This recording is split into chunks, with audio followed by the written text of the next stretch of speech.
subukan na makakuha ng kamay niya. Magagamit pa rin yung kapangyarihan. Kaya dapat hindi siya mapunta sa masamang nilalang. Si Almiro.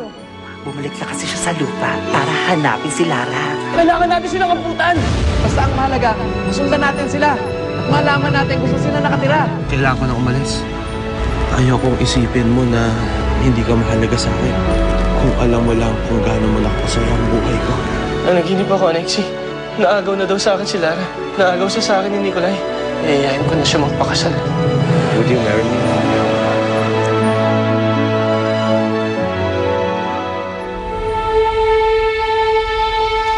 I love you, Lara.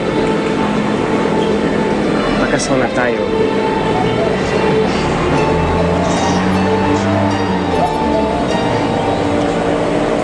I'm sorry, Nikolay. Pero, hindi ko pa masasagot to ngayon. I cannot. What's wrong, Lara? Masyadong mabilis ang mga pangyayari, Nikolay. Can't you love me? Nikolay, hindi naman sa ganun. Then marry me.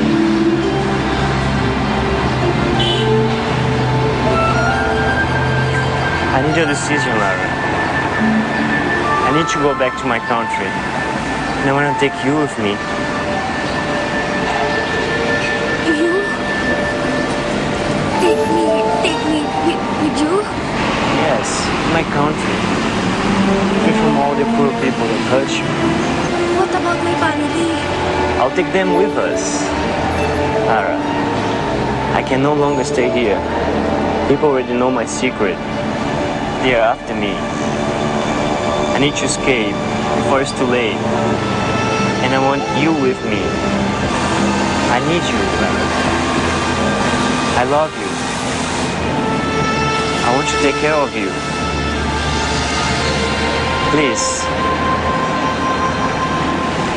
Think about it. I need your answer as soon as possible.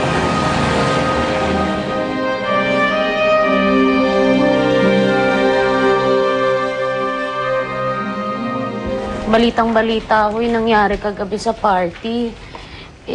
Nakita daw ho ng lahat ng tao yung pagpapalitan yun ni Nikolay. Werewolf po siya. Hindi ba mabait naman si Prinsipe Nikolay? Oo nga, pero hindi mo maintindihan ng lahat ng tao yun eh. Okay, nasaan na kaya si Nikolay tsaka si Lara? Matagal mo na bang alam na nagbabago ng anyo si Nikolay? Ngayon lang din, Miss Lara. Dahil sa kabaitan ni Sir Nicolay, natanggap ko na rin siya. Parang kayo. Pero mukha lang naman yung nagbabago kay Sir Nicolay. Ako gali, ganun pa rin. Abuting tao si Sir Nicolay. Oo.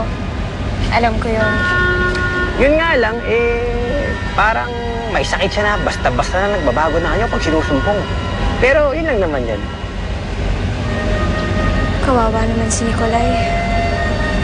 Bakit kailangan maranasan na yung ganitong paghihirap? Kaya nga kailangan niya yung mga taong katulad natin, Miss Lara.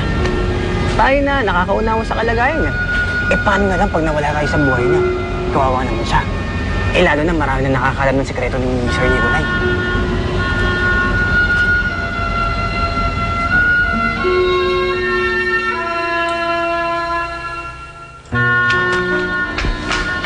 Si Lara po. Lara! Ay! Salamat naman walang nangyaring masama sa'yo. Oo nga ate, alalang-alala kami sa'yo. Oh, Lara, tignan mo yung balita, oh. Asan na si Nikolay? Nasa rest house si Nikolay ngayon. Pansamantalang nagpapahinga at nagtatago roon. Kaya ano daw ang plano niya sa lahat na nangyari? Balak niya raw kung bumalik sa bansang pinanggalingan niya. Paano yun? Iiwan ka niya? Inay, sinasama niya ho ako.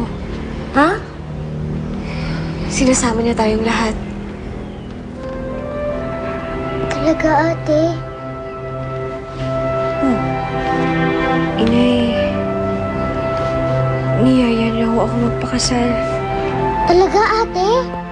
Nag-propose sa'yo si Nikolay? Asan ang singsing? Mini, hindi ko pa kasi tinanggap eh. Ayaw mo ba kay Prinsipe Nikolay, ate? Nabigla kasi ako. Hindi ko alam kung anong magiging desisyon ko. Saka, napakalaking bagay po nito para sa akin. Para sa ating lahat. Hindi lang naman buhay ko ang maapektuhan. Pati ko ang buhay natin. Tama ka, anak. Hindi naman basta-bastang desisyon yan eh. Basta tatandaan mo lang kung anong sinasabi ng puso mo, yun ang sundin mo. Pero kung akong tatanungin mo, ate, okay na ako kay Prinsipe Nikolay. Mabait talaga siya at mahal na mahal ka niya.